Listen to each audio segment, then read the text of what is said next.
Breaking news చూస్తున్నాం. నారా లోకేష్ ను deputy CM చేయాలంటూ పలు ప్రాంతాలకు చెందిన టీడీపీ నేతలు ఇటీవల కాలంలో అధినేత చంద్రబాబును కోరుతున్నారు. తాజాగా మైదుకూరులో చంద్రబాబు పర్యటనలో కూడా ఇటువంటి డిమాండ్ మరోసారి వినిపించింది. కడప జిల్లా పార్టీ అధ్యక్షుడు, పాలిట్ బ్యూరో సభ్యుడు శ్రీనివాసులరెడ్డి కీలక వ్యాఖ్యలు చేశారు. లోకేష్ ను ఉప ముఖ్యమంత్రిని చేయాలని సీఎం చంద్రబాబును కోరారు.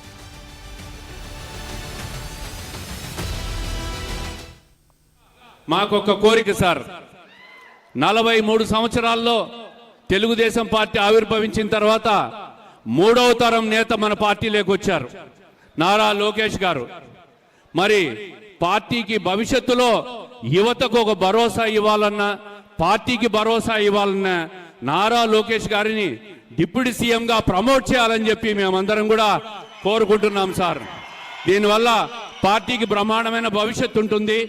అన్ని రకాలుగా యువతను ప్రోత్సహించే విధంగా ఆయన ఈరోజు ఐటీ రంగానికి కానీ, పారిశ్రామిక రంగానికి కానీ, అనేక సంస్థలు రాష్ట్రానికి తీసుకొచ్చే దాంట్లో కానీ ఆయన చేస్తున్న కృషిని ప్రజలందరూ గమనిస్తున్నాం.